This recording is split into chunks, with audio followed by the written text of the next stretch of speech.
Denise, thank you so much for coming on our Ask an Expert show. Thanks. It's great to be here. All right, so I want to go back to the beginning and I want to ask you what led you to get into environmental resource management? I had an undergraduate in international development and environmental studies. It was very policy focused, planning focused, and I wanted to come back to Vancouver, where I grew up, to do grad school and was looking at programs out here. And the environmental resource management program is an applied science program. And I think what I was contemplating then is I had a lot of experience on the policy side and sort of the social science side. And I Right. knew it would do me some good and give me a little bit of street cred to get some applied science under my belt so that I could talk the talk with experts a little bit better. Okay. So then just a few years later, you're on and upwards and you're starting your own firm, Fairware. I'd like to talk about just the origin story, the genesis story for that one. I know that some founders have this lightning in a bottle moment and it's off and running. Others have an idea that, it's the seed and they continue to water it for a few years. What's the origin story for Fairware? Maybe a little bit of a mix of both. I was working as the lead sustainability director for Mountain Equipment Co-op, which is Canada's REI, so outdoor Okay. retailer. I think at the time we maybe had like 12 stores across Canada, but one of the most beloved brands in Canada and really deep grounding in sustainability. So I was leading that work, on the inside for a larger company, and was seeing some cool entrepreneurial startups in both the outdoor retail space, but just generally in the sustainable business space. And I was like, oh, that looks interesting and cool. Of course, the policy geek with the environmental management degree, I could barely balance my own checkbook, never mind contemplate starting a company. Um, but around, I guess, about, you know, 4 or 5 years into that role, something in very particular happened that Sure. gave me the idea. I had this like little inkling of like, wouldn't it be interesting to be an entrepreneur? And then I was on the board of directors of a cycling nonprofit here in Vancouver, and we won a huge grant from a local credit union, Canada's largest credit union, and it was $1 million Wow. investment in a greenway cycling infrastructure. And we were at the event where we got the big check, and I won the door prize, or I got a door prize, and it was a cycling vest, and it was a great vest, and I looked at the tag, and the product was made in Burma, in Myanmar, which in particular back then was kind of renowned for human rights abuses. It was Right. actually one of the few countries that Canada had, official restrictions on in terms of doing work with, and it really struck me that this leading brand that had such a deep connection to vision and values and mission, and was really driving the agenda on responsible investing, and still does globally, that there was such a disconnect in the merch. And of course, I'm over, 4 blocks away working for an outdoor retailer where we're dealing with these issues all the time. So I'm Sure. just thinking that it's easy to find product that's not made in terrible places, or it's easy to find an organic cotton t-shirt because that's what they're doing at this retailer and the buyers I'm working with there. And this little moment, just seeing that made me realize that, you know, a lot of great brands don't have that in-house capability or don't have the supply chains because it's not their core business Right. buying things. Their core business is, banking or being a real estate developer or whatever it might Sure. be.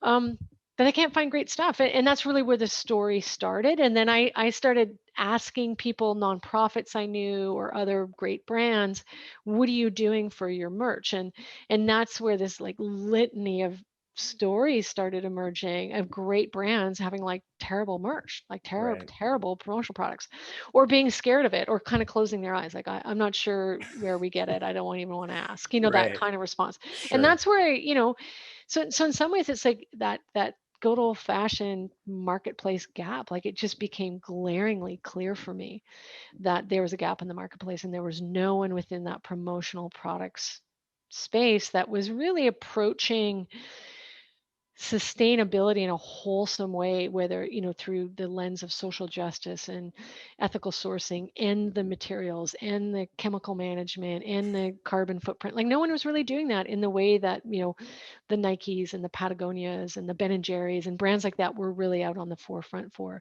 in that industry. So I just saw, market gap and figured let's give it a go. Well, that answers my next question, which was why promotional products. But I am curious, going Yeah, back. yeah. Well, go ahead and finish that. I think there's kind of it. Yeah, I mean, I think what's interesting is it's the idea that came to me, and I knew I wasn't quite ready to leave outdoor retail because I loved it. I still love that industry so much, and I connected up with some co-founders, someone that I had been working with at the outdoor retailer who was then working at the financial institution, another friend of mine who had like a complementary skill set and was kind of looking for a new adventure, and we launched the company in her garage. My friend Sarah, now co-founder, Sarah White's garage, and kind of off we went. And I think some of the characteristics that made long in the industry compelling, or when we did the homework, was that it is a like highly fragmented industry. It's 90, I think it's something to the effect of 94% of distributors in the promotional products industry have less than $2.5 million in revenue. It is like a sea of mom and pop shops. Yeah. It's a sea of people working out of their basements, right? Like, oh, I'm a firefighter 4 days a week, and like 2 days a week I sell mugs to to all the other, halls. So there's a lot of that in the industry. And so looking at that, looking at it is a commodified industry. Hmm. The majority of the competition fights it out on price. They fight it out on, something kind of like customer service. Like, there's no differentiation. Like, there was a very few, especially we're talking 16 years ago, there's very few brands that we saw in the industry, especially at the mid-tier level or smaller, that truly understood brand Hmm. and truly understood how to differentiate, whether it was about sustainability or not. I mean, I can still go to websites of peers that are at our size or scale, and like, you can tell that it hasn't been updated since the 90s, because they don't think of their own brand as something. They think about branding other people's brands. But Right. it's like, well, how do you show up in a room with big brands if you're not holding your own as an Sure. agent, as an agency, essentially? So we kind of had that thinking. My co-founder comes from the arts, and we just had that. We thought big from the get-go, and we Mhm. thought about brand from the get-go and about our own brand. And so we, right out of the gate, recognized that if we could build something compelling as a brand in an industry that has very little of that, we were likely to, move forward fast. So I'm curious to go back to those beginning days, maybe not even when you'd started, but when you were thinking about it, because I do feel like it sounds like you guys did more research than I think some entrepreneurs that I talk to. I feel like some entrepreneurs that I talk to, they have this vision and they just believe in it wholeheartedly, and so they just dive into it with no regard. So I'm curious to go back, if you had seen the industry and you had seen that there were organizations that were taking branding seriously, they were stepping up, differentiating, but nobody was really taking the sustainability approach to it, do you think you guys would have chosen this as kind of the, yeah, promo products is still a good fit? Oh, that's a really good question. I think we would have, because it was like Okay. for Sarah and myself, who still run the company day to day, and Andrea, who was one of the original founders. It was always going to be about being an activist brand and being focused on sustainability, or it wasn't going to be at all. So I Okay. think I wanted to still be involved in product. I love product. I love supply chain. So I knew I wanted to be involved in product, and it's a low price to entry industry to be a distributor, right? Right. Because you can do it out of your basement if you want. So I think there were enough variables that even if it was a bit of a more sophisticated industry, Hmm. we felt like we could go in and differentiate. There's no IP really in the product, right? Right. It's not like we were designing a product line that was unique to us. We were Sure. curating a supply chain that we felt could match the values, the mission, and the quality of brands that we wanted to work with. Like that's kind of what we were doing as distributors. So I do think actually we probably still would have done it. Okay. All Yeah. right. And I'm That's a happy. really good question. No one's ever asked that. It's like, Well, it's interesting because honestly, I don't hear a lot of entrepreneurs talking about this very thorough market research, right? And seeing you've exposed two gaps, but I'm honestly not even really hearing them really evaluate. They're just saying, "Hey, I know there's a gap. I feel it. I'm going to go fill this," but they're not really thinking about the overall picture. So, well, we had a spreadsheet, and so you have to understand, I'm the lead of sustainability for an outdoor retail brand that at the time is probably the most or second most trusted brand in Canada.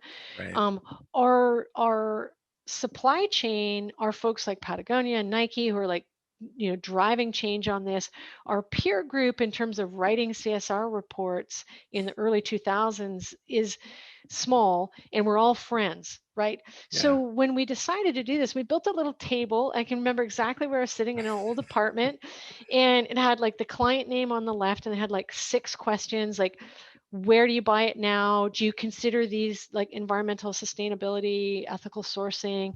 Um, what's the competency of your supplier now on these issues? Would you pay Right. more? How much do you spend a year? Blah, blah, blah, blah. And I think we interviewed like 11 people or 12 people, but they were like, people from, Ben and Jerry's and Aveda Right. and, Patagonia. So all these people that we knew or I knew in the industry. And Sarah was chatting with some nonprofits and arts organizations. So, we had, we had this real insight in like, this was a worrisome category for a lot of major brands. Right. So we did kind of have a piece of paper that checked our gut. But what was fascinating, and I think if I were to say one thing, and I often say it to new entrepreneurs, is they see that as sort of a burden. They see it as it's scary to pick up the phone and cold call someone and try and get insights on their marketing spend. But like if you're not willing to do that before you start your company, it doesn't get Don't be. easier after you start it when you're trying to get a client, right? Yeah. And what doing the pre-research does is it gives you insight, but the unintended consequence of doing market research was when we decided to launch the company, Hmm. we sent a note to all 11 people and Yeah. said, your insight and your belief that this is a good idea has given us like the wings to Right. go.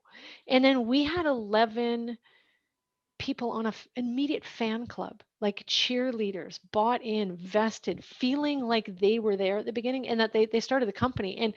And those brands are still, and those individuals who've gone on to other brands are still Right. people and brands that were there from day one, and it's part of their story that they get to tell our story, right? And I Sure. think of Eileen Fisher. We won a grant from them early on, and just we're all like BFFs because they feel like they were there for us when we started. And don't underestimate building a fan club through market research. It's a good way to do it. Well, as a marketing guy, my brain is ticking. Had I been in the room, I'm seeing this tremendous opportunity as you are asking these questions and seeing these gaps of saying, hey, we should stay in touch with these people, which leads into the next question, which was, what was the growth strategy? Obviously, you had pre-existing relationships.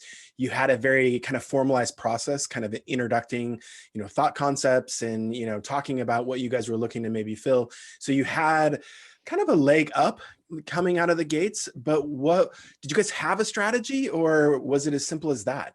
I think we were much better at like what the vision and being able to articulate what the company was going to be Okay. than having any idea on how to actually run it. And the best story I have for that is, so we're in Sarah's garage, and we have a phone cord from her house into the garage for our phone that we have to like pick up if her kids are mowing the lawn kind of thing. And we get our first order. And so we found a silk screener, and we kind of know where we're going to get our apparel from. And like we talked to a couple of people in the industry. And so I think we have like one mug supplier and the local t-shirt distributor. And we get our first order for apparel. And she calls the silk screener, and it's this older, we still use the same silk screener, but the customer service person there was like gnarly. Like she just had just no time, does not suffer fools, right? So Sarah calls and says like, yeah, we have this order. And she says, okay, great. You're going to send us a PO, right? And Sarah's like, yeah, yeah. She hangs up and she calls me. She's like, what's a PO? I'm like, I don't know what a PO is. Right. And so I have to go down to one of the buyers at Mountain Equipment Co-op, this huge brand, and be like, what's a PO? And he's dying. He's like, are you kidding me? Like, you just started a company. You don't know what a purchase order is? I'm like, we have no idea. And so he peels off. They still had like carbon copy POs like from the old days, like somewhere in a pile. And he's like, well, here's a basic like template. Like it's where you put all your things in to tell your supplier what you want to do and the pricing and the this and the that. And we're like Googling PO. And that's how we started the company. We literally had to like, had no idea what a purchase order was after we Right. got our first order. So it took us a while to kind of just figure out the systems and figure out the basics of running a company. Like you had somebody with an environmental management degree and like a landscape architecture degree in a garage launching a company, right? And you can just sort of imagine that What could go wrong? hilarity that ensued all the time.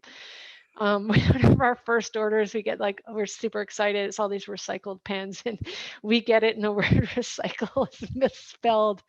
And it's like the client didn't pick it up, the supplier didn't pick it up, we didn't pick it up. So like those moments, right, in the Yeah. early days. But our strategy was really, you know, word of mouth and just knowing there was a market gap. So we were out at events and we were both like quite well networked and lots of family and friends and friends in high places just saying, hey, give these folks a go. And yeah, I mean, within the first year we were working with some pretty significant players in North America who were just hungry for Okay. us, hungry for someone who knew what was important to them and could help them get merch that get promotional products that met their expectations. And are you guys today still kind of living by that, referral based relationship kind of model? Or are We're a you little more looking at, sophisticated. okay. We do a lot of it's a lot of word of mouth. We do it's a lot of inbound leads, a lot of people finding us, and a lot of public speaking. So whether Okay. it's podcasts like this or going out and speaking at conferences or participating or pulling together content, Mhm.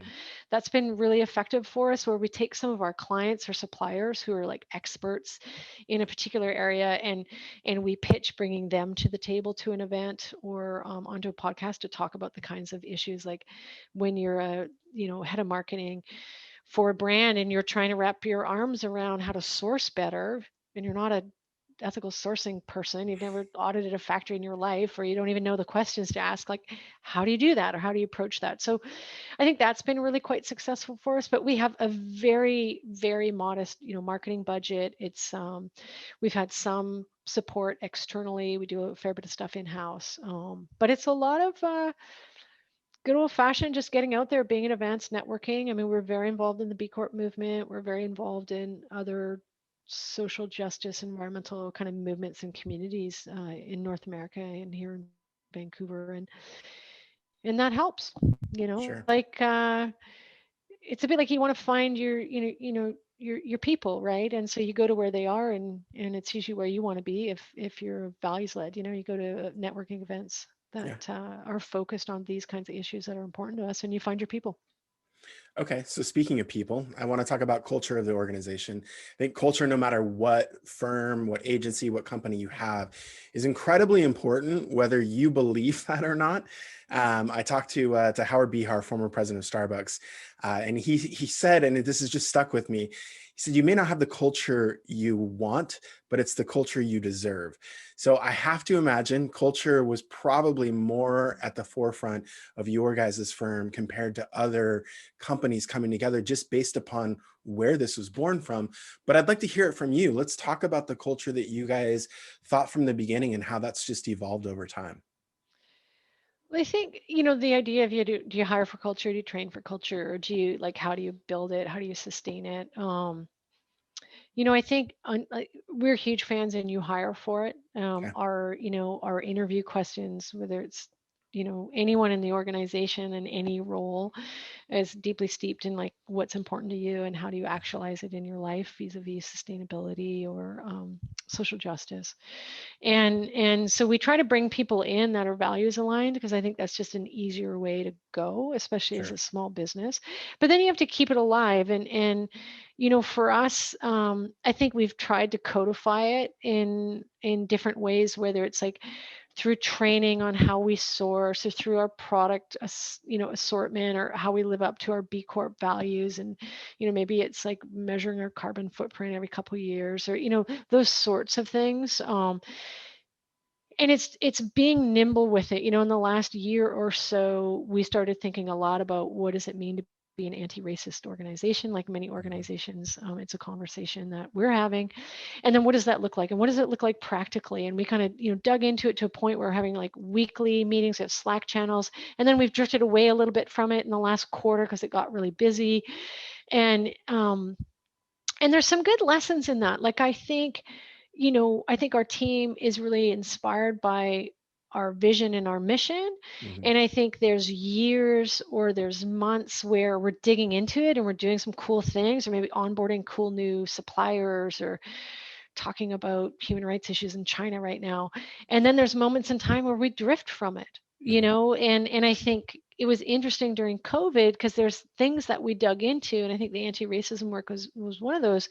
But there's also places where we drifted, supply chain, and when we look at our vendors, I feel like in the last few years we've drifted towards like more mainstream suppliers. And Right.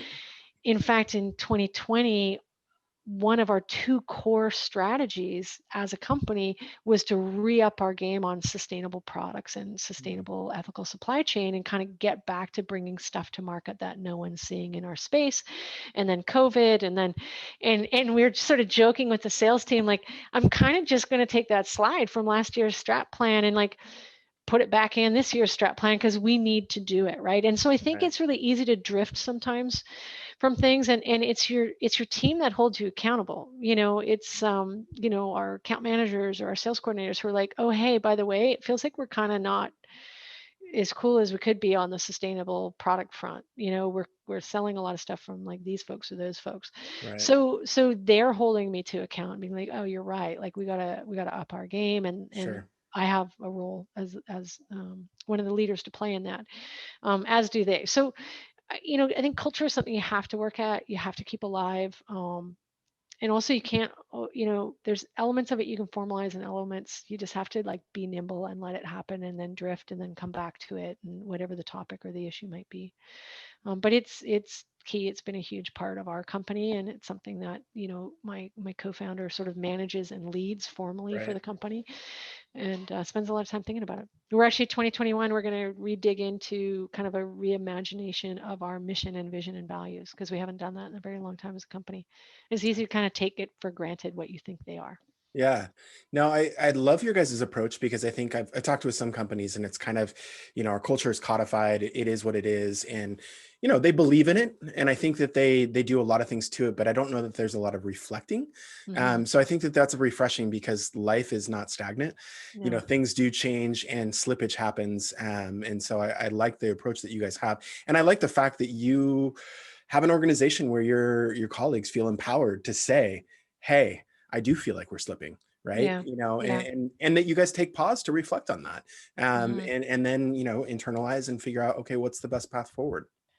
One of my favorites, proud of your staff moments. I have many of them, but one that always cracks me up is we have morning meeting every morning. Used to call it our 10 at 10, and just the team gets together and just quick highlights on what's going on. And often we'll say who we're meeting with or who's coming in or a big lead or something like that. And at one point, I can't remember if it was Sarah mentioned to the team, oh yeah, we have a meeting with Salvation Army, the big global Yeah, nonprofit Salvation Army. And like a couple of people on our team are like, what? They're total, like, don't be such bad gays. They're total homophobes. You can't meet with Salvation Army, right? And we're like, what? And it kind of like, we hadn't really thought of it. And it was just sort of a funny conversation. This was like a sure. few years back. And we ended up doing a whole bunch of homework, and we ended up talking to the client, who at the time it was just like um, somebody in marketing, not particularly high up, who wanted to talk to us. And we said, oh, actually, we've had some flags raised by our team about whether this is a good fit for us or not, based on, we're Right. LGBTQ owned, and based on like your, reputation of being not super cool on that front. And it completely changed the conversation. We ended up with like some very high ups in the organization and Sure. they helped to show us that like Canada was different than other countries, and they were sort of independent, and this was their approach. And but it was one of those moments where you're like, okay, our staff are like holding a mirror up, or Yeah. holding us to account. And we ended up having a conversation, and we didn't, we do a little bit of work with them, not a ton, but um, it's just a good example of, I think, people saying like, this doesn't feel right. And Right. This actually leads into my next question, which I have not asked very often at all, which is, what is the importance of the word no in your firm? And as I thought about this interview and I thought about sitting down with you, I realized this is perhaps, I think there's a power in saying no. We talk about things, as far as our daily tasks, what we're focused on. We have to say no. It's a pivotal part. But I really did think of the word no when I thought of you guys as it pertains to clients. And so I think that's a great example, but I'd love to just hear more about that, sure. because I think it's a very integral part of your culture, your values, and really your service. Yeah. And also on the supply chain, because we say no Sure. on the supply chain too. And, most recently, there's kind of an interesting housewares company that kind of came up, and I thought it'd be really interesting. I was quite excited about it. And then we put our code of conduct survey out, and I got more insights and information, and realized that they didn't really have a good handle on their supply chain. And it never, I don't think our sales staff ever knew about that one, because sometimes they'll get excited about a new supplier, and that's kind of hard when they don't make it through the ringer. But a lot of them do. I mean, it's changed a lot. A lot more of our suppliers make it through the ringer. But it's interesting that it's both on the client and the supplier side, where sometimes we have Right. to say no. I think on the client side, it's there's some hard and fast rules that we have, Yeah. like oil and gas. We don't want to work with oil and gas, and we recognize that that can be hypocritical, and we're selling products made out of plastic and the Right. such. But we just feel like as a brand, we can try and move us to the future we want, and we Sure. can try and behave in the way we want, in terms of like how we source our energy. That we have indoor bike parking, that nobody gets a car or a car subsidy like most sales reps in the world, all those sorts of things. Yeah. But on the client side, like, I think it really comes down to, if we're going after a market that is driving a sustainability agenda or a social justice agenda, and that's our bread and butter. Like, those are the people that help us keep our lights on, or helps me, pay my staff every 2 weeks, all those things. Sure. It makes very little sense to go after markets that are the antithesis of that. Or, I mean, the best example is like, how could we possibly do merchandise for a Greenpeace campaign or a Patagonia campaign that is looking at protecting, for old growth forests, or trying to stop a pipeline, and Right. then do work for the pipeline, right? Right. And so, for us, it's pretty crystal clear. I think there's some gray areas. A recent one that I know, I don't think we did work on this project, but probably because we got or something. But I remember it was a little bit of a conundrum, where it was a First Nations Indigenous owned consulting firm that worked a lot in the north on with oil and gas. And we Okay. were like super excited, because it was really cool, successful Indigenous owned firm that we'd love to be partners with. But like, the sector they were working in was not a great sector. So I think it's like life. There's always like, oh wow, that's a weird one. But yeah, for the most part, we've had like calls from people like the World Petroleum Congress doing a conference, in Canada on, sustainable leadership. And it's just like, no, it doesn't matter that it's sustainable leadership. You're the World Petroleum Congress. We're not, it's not our jam. Right. We have Patagonia both as a supplier and a client. And this is a conversation we share with them, is how do you say no? Because they say no. Yeah. And I think, um, It's a bit like life. Like I think of it more about not who do you want to say no to, but who do you want to say yes to. And it really helps our sales team focus on who they prospect to, who do we market to, what industries do we want to get well known in or work in. It's sort of like sometimes when I'm talking to people who are sports fans, uh, it's like you kind of want to have people over for dinner who are also Canucks fans, or or whatever it is that you're Yeah, passionate about. Those are the people you want to hang out with. So I think that's maybe the way we look at it through a client perspective. Like we're always so stunned, and I'm always so humbled and excited when a really cool you know potential client comes through the door. Like we had a agency recently working on human trafficking, just do a cold lead that came in. And when I see those leads come in, I just have the sense of like, how could we be in service to that? sure. How could my brand, how could my company, how could our team be in service to that agenda? Because that's the most important thing. That is what the world needs. So it's sometimes I think of it more about, where do we say yes more than where do we say no? Okay. Um, Well, it's good to know. I think the reason why I brought it up is because I do feel, and it's been around this desire to want to be better. And I think, especially this past year, I think organizations have really internalized. And so I do think that the Salvation Army example you had was a great one where, you guys did a little bit of work and maybe it would have been a lot, maybe it would have been none, but the conversation got elevated. And that's where I do feel that there's a unique position that you guys have. You're doing it in the marketplace because that's how you entered the space, which is, hey, we're putting our flag in the sand, and mhm. this is the position that we're taking. But I think it's great because I do think more people need to step up, and so the work that you guys are doing hopefully is leading more of those yes people to the table that you guys want to sit with. Of course, and I think the other piece is when you're getting into product conversations, and ask how many jokes our sales reps tell at my expense around selling, stress balls or fidget spinners, right? And like I'm trying to give everyone the confidence, and I think our team is really good at it, to challenge buyers, right? Yeah, Like we recently won an RFP and they had like 10 products that they wanted us to quote on as part of the RFP. And one of the products was a stress ball. And so we quoted it and then we wrote in all caps, but we would never want to sell this to you because we think it's going to end up in the landfill. And we just put that in the RFP and we're like, well, they're either going to call us back or they're not. And we won the RFP. So, yeah, I think that's, we're also trying to build that confidence that it's not just about clients. Sometimes it's about client ideas. And it's like, do you really want that product? Do you think that product is the best articulation of your brand and your values? Because we don't think so. We think it's a piece right, of junk, right? And yeah, you're putting your brand at risk. So there's also that cut, like no's happen all over the place at all sorts of levels. So sometimes it's also around the product kind of ideas that sure. come to the table for us from marketers. And Right. those can be like awkward. Well, it They sounds can like you also be awesome, sounds like you just got an awesome one. So Yeah. kudos.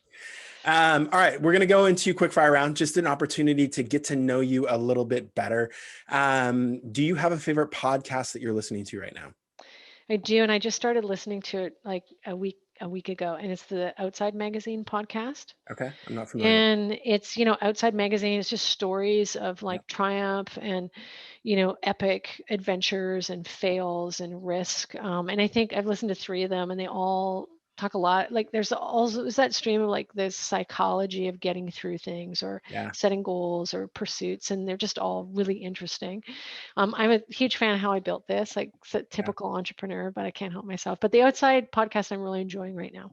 Yeah, Okay, it's well, good. thank you. I will definitely check that one out.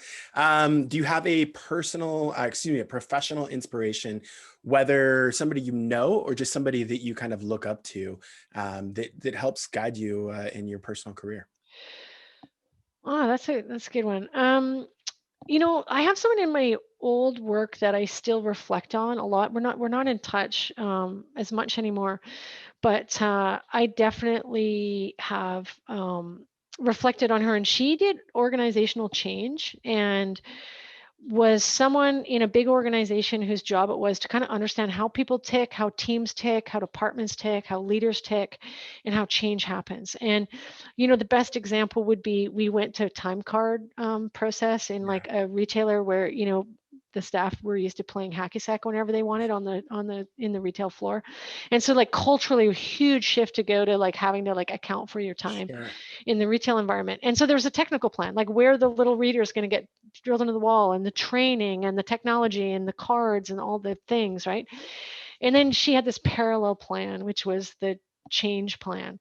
And it Mhm. was like, who are the influencers? Who are the counter leaders? Who are the, like, how do we roll this out? And like, how do we build buy-in in advance? And who are going to be the champions? And it was the first time I'd ever seen anything like that. And just the importance of like, how do you get an idea Yeah. Uh, to see the light of day? right. And so I find I still read a lot on that kind of organizational psychology and how change happens, because I think it's probably the most important thing. I think policies and programs and procedures and products, that's all easy to change. I think changing minds is profoundly difficult, and I think it's the thing that you have to be able to do as a leader. And so I think about her a lot in the work that she did. Okay. Good. Yeah. Good inspiration. Yeah. Favorite book that you either have read or are reading right now? Um, the like, kind of on that line, like the book I've read in the last couple of years, it's probably a few more than, like, it's probably 3 or 4 years old now. The Originals Mm, by Adam Grant, and it's very much organizational psychology, and it sort of talks about like how do you get an idea to see the light of day, and like mhm. what do you need to do to kind of identify ideas, disrupt status quo, and what are like little behaviors you can do or strategies you can do to flip things up every now and then Yeah. identify and daylight a good idea, or build momentum or movement around an idea that is change based, right? Okay. So the Originals, it's a great little book, lots of anecdotes and stories from sports teams or like Apple, and of just how you can disrupt things Sure. and get them to land as new initiatives. Yeah. Okay. Moving on to favorite social media platform for your business. Instagram all the way, like product Okay. photography, like it's Yeah. just so it was just game changing for us to kind of get into a platform where we could show the case studies, show the product, how it gets used, and just kind of show our brand. You think about like promotional products industry, there's still a lot of, your logo here, 4.99, and just like Yeah. super lame water bottles on a white background. So to start to see like that tied into like water conservation, or just like Yeah. real people in the real world with a real refillable reusable product, or Right. so I think that has been good for us. I love Insta personally, and it's just a great place. Like I troll all our competitors and our suppliers and athletes, and I find it a good platform. Okay. It's my personal favorite as well. So, next one is early riser or burning the midnight oil. No, we were just discussing this in my family, how like I can get up in like before the crack of dawn if it involves like a ski tour or a bike ride or some like epic or an adventure. But if it's for any daily norm like breakfast or working out, or I'm like, oh no, it's too early. So not a morning person, unless there's something really enticing about the day. um, so yeah, my go time is actually usually like 4 to 7. Like Okay. that's sort of when I'm at my most productive. Okay. Yeah. All right. Last one, favorite pizza. Um, a good true Italian pizza, mushrooms with like fresh arugula on it. Okay. All right. Yeah. I like one out of those two ingredients. How many guesses arugula? Very No. well done. I'm trying to get into mushrooms. Being in the Pacific Northwest, I honestly am trying, but I'm not quite there yet. Okay, I want to get back into promotional products because I've interviewed a few people in the space, and you by far, and your firm has been the most, I don't know, compelling to me, just because I do love the foundation that your firm was started from. So I want to just talk about what you have seen being a sustainable approaching firm within a promotional product space, which is arguably about as far from that as you can be. I didn't have this when I was talking or thinking about it originally, but as we talked, I'm curious, do you feel like that's actually made it easier for your organization to kind of take hold and to find growth because you guys have taken such a different approach, or has it been a struggle? or maybe a combination of both? It's always a combination of both. I think absolutely, though, we have been able to kind of punch above our weight as a small, mid-sized firm, and we're in that, we're in that 6% or whatever. Sure. But and have been for some time. But yeah, absolutely. And like I don't mean it in a way to diss the industry, because there's incredible creative, brands within the industry, but not a ton of them. You know what I mean? Like there's Yeah. like, I don't know, 20, 30,000 distributors in the industry. And um, you know, a lot of folks are just like working out of the same catalog and selling the same thing for 2 cents less, right? And hoping they're Right. going to close the deal on that. So I do think it's helped us. Um, but I think we've been in the industry almost 17 years, and it has changed a lot. And it used to be we would call people to start the conversation around, what's in your products, or can we send you a supply chain survey around your practice supply chain practices, and you'd get kind of at best a pregnant pause and at worst hung up on, which happened not irregularly, either of those things. And when you did get someone who right away was like, "Oh yeah, sure, let you talk to so and so," or, "Oh yeah, I'm the founder and here's what we're doing," and, "Oh, we're a licensee with this university, so we're an affiliate to the Fair Labor Association," or like somebody who got it or knew Yeah. what you were talking about, um, was really great. We would have sort of these trick questions, we'd call silk screeners, 15 years ago, and if they knew what a phthalate was, the conversation would keep going. But if they were like, "What?" we'd be like, "Okay, great, thanks, click." So we had all these hacks to try and find people that we felt like were a good fit for us. But now it's pretty much the last 2 to 3 years in the show, at the main shows and the main events for the industry, there's often something on sustainability. Hmm. There was just an industry event called SKUCon recently where I'd say half the agenda was sustainability focused, which is amazing, right? So I think Sure. things are moving. I think the industry as a whole has started to kind of wrap its arms around and control product safety as a framework for the industry, and kind of get people understanding that's a critical piece. We used to say, yeah, meeting the law was, somewhat aspirational in this industry. Like there were people who were Right. manufacturing products that they weren't doing anything around Yeah. product safety testing. That's come a long way. And I think that corporate social responsibility is the next frontier. And so Mhm. I'm part of an organization. I'm on the board of an organization called Promo Cares. This is promocares.org, and we're a group of suppliers and distributors who are trying to drive this agenda and parse it out in ways that the industry can understand, whether you're a supplier or distributor, and give you some roadmaps for starting to engage, whether it's philanthropy, responsible sourcing, product sustainability, advocacy, Yeah. and just diversity, inclusion, giving people some roadmaps to say, this is what it means to be a better corporate citizen, and kind of pick a road, any road. You don't have to do it all at once. You don't have to do the majority of them. Like, just, is there something in here that interests you and compels you to start to move your organization in that direction? So I think it's changed a lot. But I still think, we're seen as definitely one of the leaders in this space in the industry. There's probably, I think, 4 or 5 B Corps now that are in the promo products industry, which is awesome. Yeah. There's more suppliers coming into the space all the time. There's people like Chico Bags that are really well known in the retail space that also do co-branding work. Lots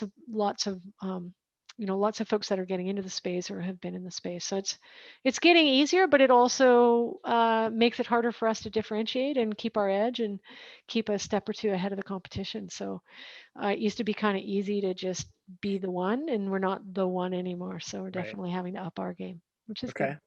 All right. Well, I want to talk about promotional products as it pertains to kind of the end consumer. I think having been a consumer and having dabbled a little bit as far as reselling, I think that a lot of organizations see it as a line item expense as opposed to an investment. And you touched on something earlier where you had that RFP and they said they wanted squish balls. And you said, here's the price, but we don't want to sell you squish balls. And so I want to kick it off there because that's a very more agency approach, like what we bring to the table. We want to help guide our clients, but I don't think a lot of people, you mentioned the polar opposite of this, the commodity space, which is, oh, I can do that for 2 cents less. Yeah. what are you seeing in there as far as just the industry as a whole? I mean, I think people are recognizing that they can't win just being a transactional, you know, entity, right? Right. And processing transactions. I think folks are getting more strategic, and whether it's adding in agency like, strategic insights, or even bringing campaign ideas to the table. um, I think people are starting to recognize that it's the way to go. But I think you mentioned something which we still find, and it's that the buyers and the clients still see it as transactional. Right. So we get a lot of we need X, Y, or Z. We need pens and T-shirts. We need T-shirts, and it's really important to ask why. And a lot of people don't. They're like, great, how many, what color, where's your logo going to be, what's the artwork? Oh, that's great art. Here's a great T-shirt, away you go. Or even here's a great sustainable T-shirt, here you go. Right. I think um what good distributors do, what good promo product people do is say why. Why the T-shirt? Who's your audience? What are you trying to achieve? Is it a T-shirt? Because I don't know. T-shirts are tough. You got to get sizes. You got to get genders. Like, well, how are you getting them to them? Like, all those things, right? Right. And try to have them understand. And I think when you start to kind of get in those conversations, and you get marketers starting to come to the promotional product partners that they have with their objectives and their strategies, and Hmm. not their shopping list, I Right. think that's where the magic starts to happen. So there is a shift that needs to happen with the buyer. And I think we often will get, kind of kudos in those meetings, where at the end of a meeting, you'll have some say, wow, this is really different than our usual promotional products meeting, Right. because we're not talking about products. And we have a bit of a mantra in, like, our, in our pitch decks, or if we send like a capabilities deck, one of the slides says, strategy first, product second. Yeah. Like, that is a mantra for our company, and we Right. say it every time we introduce ourselves to a new buyer. And we tell little anecdotes like this. Like, it's really easy for us to go find you water bottles, but know that we will ask you why. Right. Or we'll say, that's great, you want a water bottle, that's a good fit. And then they're like, great, here's our logo. And we're like, really? Is that it? Is that your story? Yeah. What's your connection to water? Could we talk about your own internal water conservation efforts in your facilities in the last 3 years that have mitigated, 27% water use? Like, Right. is there a fact in your corporate social responsibility report that like 4 people read, that we could actually bring to life You on the could water leverage. bottle? Right. Is there a campaign, a partner, or even just you're going to do travel mugs? Just put a little hit on the back that says, whatever it is, 6.1 billion coffee cups get thrown out a year, minus one, and give people a little sense that they're part of a solution. Like, we have all sorts of things that we bring to the table. And sometimes it kind of surprises, marketers, because they're just often, it's what is my business partner always calls it? It's like the bottom feeder, right? We're like at the bottom of the food chain, right? So I can't tell you how many times we see people do brand launches, or they launch a new sustainability agenda, and they've spent literally hundreds of thousands or Yeah. more on it Right. with an agency, and they're about to roll it out. And like 2 weeks before it's going to land internally or externally, we have a junior marketing coordinator call us and say, like, I need 1,000 knickknacks under $5 a unit, um, to put on everybody's desks for this brand rollout. Oh, and it has to be on their desk in 13 days. And you're Right. like, wow, you have a high probability of blowing up that in like awesome new campaign you're about to launch, because you're going to put a piece of crap on someone's desk that they're going to look at, roll their eyes, and then think everything that you're just about to launch is like sitting on a house of cards. Like, like that happens more often than we'd like, but it's a good example of, I think, sometimes marketers like just, they think of it as the last thing they have to do. It's kind of this like, I got it, we should have a little thing. And then the little thing is the most unstrategic spend, and it undermines everything else they've done. And So it's like I mean, I can't tell you how many times you have organic food company launch a new product line, do t-shirts on conventional cotton. You don't think anyone's going to notice that you're like going all in on certified organic and you're on a conventional piece of apparel? right. Like, these are like one Google away from a whole world to hurt, right? So it's like, you've got to tie up those values and those objectives, or you just start to kind of unravel your own story through a piece of like promo product, which is crazy way to bring it all crashing down, but it happens. Well, I was going to ask, whose fault is it? Is it the buyer, or is it, the industry as a whole? But I guess I want to just take a step back, because I think there's fault to be had on both sides of that Yeah. coin. I guess I just want to ask, what are you seeing within the space? And I've heard part of it. You're now one of four, I think you said, B Corps. Mm. Um, is more people within, and not that you have to be super sustainable, but I talked with another person, and this strategy component where you put strategy before product, it's just not happening very often. And not only should it be happening from a supplier standpoint in the industry, but it should also be happening from the actual organization that wants this product, that's representing an Mhm. initiative, a rebrand, a Mhm. new consumer segment, whatever it is. There should be strategy on both sides of this. Mm. Yeah, I mean, I agree that I think there's shared fault there. I think for us as an industry, we've been kind of I think as a B2B industry, there's been just so much less pressure Mm, on the supply chain and on the suppliers and the distributors by extension. Um, when you work in retail and you have consumer campaigns against your product or your supply chain or your factory conditions, or your dyes or whatever it is, right. like you respond in a hurry because that's kind of your buyer. But in some ways, like I think the promotional products industry is so a few steps away from that and doesn't have that pressure.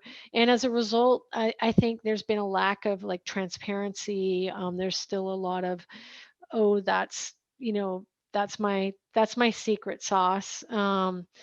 And so I can't share it. And it's like, well, I think, people want to know where their products are made, and you don't have to necessarily give me the factory address, but sometimes getting country of origin on a supplier can be a challenge. And you're like, you can't tell me where this is made? Yeah. Fascinating. You know what I mean? Yeah. Um, so, but not all of them can, or not all of them will. Or And willing. and Yeah. I mean, they will, but it's just I think there's not the same kind of pressure there, but I do think it's changing. And I think the thing that is getting people to realize is you have brands that are out there and they're positioning themselves as being a part of the citizenship in the communities and the countries and the place we live.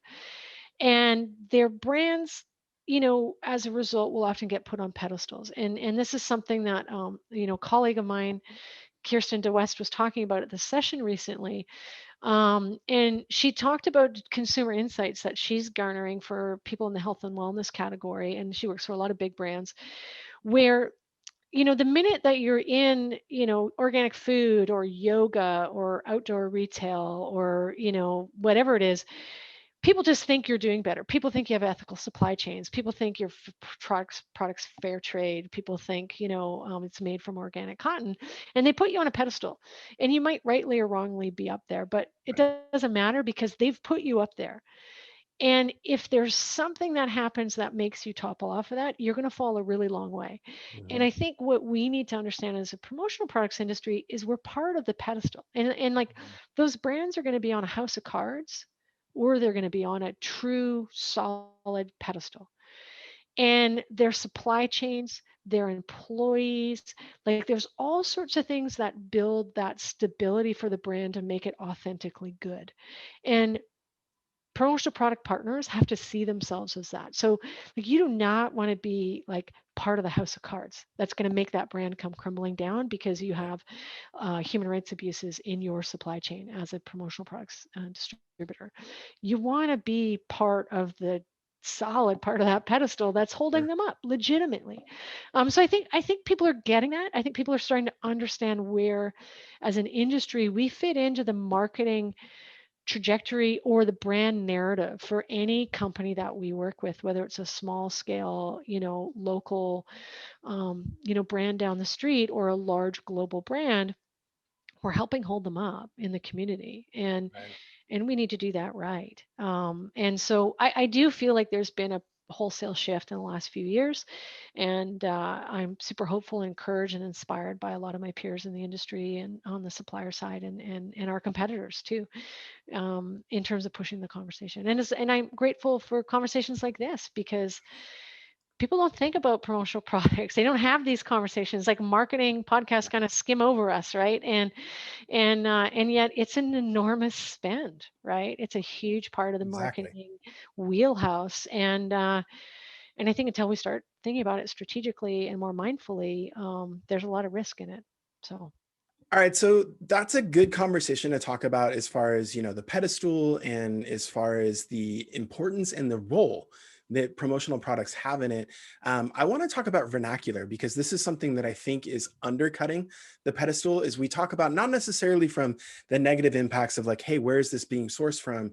This is counterintuitive to cultural brands, but just really the overall strategy, that word that you put before product. And I want to just talk about tchotchke, these buzzwords that are just associated to the industry that, to me, devalue what the role of these products should actually be doing within these industries, within these spaces, within these organizations, which is they need to be reinforcing something, right? This is a touch point. This is an impression. This is an interactive experience that I'm having with a brand. It shouldn't be so casually discarded by, a buzzword that's to yeah, me tired it's and boring. exactly. It's like tchotchkes, trash and trinkets, swag. Yeah. And those are words like we never use. I mean, you've been listening to me for an hour now, and I say merchandise, I say promo products. We talk a lot about merch and merchandise collections. So I think we are fighting an uphill battle. I think it's an industry that's got kind of a bad reputation. I think there's legislation in the U.S. against giveaways in government. So I think there's some battles out there against perception, and I think some of it's warranted.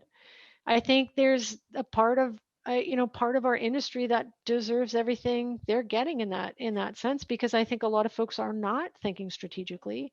I think they've taken for granted that they can just punt stuff out into communities where we live that have no end of life answer, are made with questionable materials, right? So in some ways it's like you got to kind of sleep in the bed you make, right? Yeah. So it's a good, there's some good spirit of the chess happening moments happening right now. Like there's an Yeah. article a couple of years ago now in Fast Company, and the title was something like, stop giving away $20 billion worth of like crap at conferences. And like everybody was up in arms in the industry, and it was like, uh-huh, yeah, right, like there you have it. So I do think vernacular is important, and I think you know getting people to think also about quality over Mhm. quantity, and Yeah. that's something that I think COVID has really played well for us, in that as horrific as it's been and as disruptive it's been for like events and conferences and marketing activations as a whole. I think for a lot of our clients are recognizing, well, instead of going out and doing kind of some mass merchandise at our activations, we're going to, reel it back in and identify, 200 people that are really meaningful to us, Right. whether it's influencers or just fans, or employees, whatever it might be. And we're going to give them some things that are nicer and higher quality, because we're doing a lot less of them and we can.